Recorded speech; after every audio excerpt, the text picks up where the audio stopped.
اور چین نے بھارت کو بے نقاب کر دیا۔ چین نے گلوان وادی کو دو ٹوک انداز میں اپنی سرزمین قرار دے دیا۔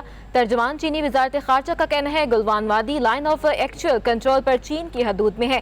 چینی دستے کئی برس سے گلوان وادی میں نہ صرف گشت کر رہے ہیں بلکہ ڈیوٹی پر بھی متعین ہیں۔ اپریل سے بھارتی سرحد سے دستے علاقے یک طرفہ طور پر سڑکیں، پل اور دیگر سہولیات تعمیر کر رہے ہیں۔ چین نے یک طرفہ اقدامات پر کئی بار احتجاج کیا لیکن بھارت نے آگے بڑھ کر LAC بھی پار کی۔ مزید بات کر لیتے ہیں سلمان علی ایوان سے، لیکن اس سے پہلے آپ کو بتائیں چین نے بھارت کو بے نقاب کر دیا ہے۔ چین نے گلوان وادی کو دو ٹوک انداز میں اپنی سرزمین قرار دے دیا ہے۔ مزید جان لیتے ہیں بیورو چیف اسلام آباد سلمان علی ایوان سے۔ سلمان علی ایوان بتائیے گا۔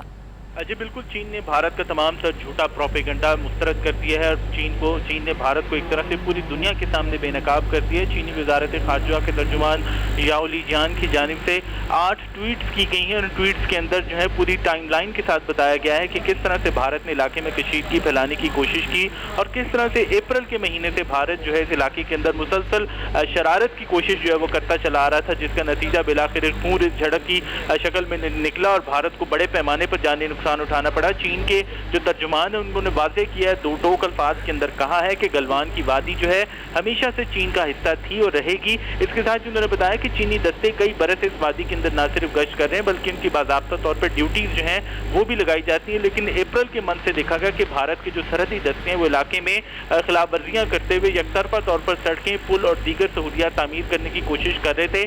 چین کی جانب سے کئی بار اس معاملے کے اوپر احتجاج بھی کیا گیا لیکن بھارت جو ہے وہ باز نہیں آیا اور پھر آخر کار 6 مئی کو بھارتی دستوں نے LAC پار کی، چینی حدود میں داخل ہوئے اور جب وہاں پر قلعہ بندی کی کوشش کی گئی، رکاوٹیں تعمیر کی گئیں تو پیپلز لبریشن آرمی کی جو گراؤنڈ فورسز تھی انہوں نے مجبوراً جو ہے وہ رد عمل ظاہر کیا اور چین کی طرف سے یہ بھی کہا گیا ہے کہ بھارت نے جان بوجھ کر اسٹیٹس کو تبدیل کرنے کے لیے اشتعال انگیز کارروائیاں کی اور اس کے بعد جو ہے بہرحال پھر دونوں ممالک کے درمیان فوجی سفارتی ذرائع سے رابطے بھی ہوئے۔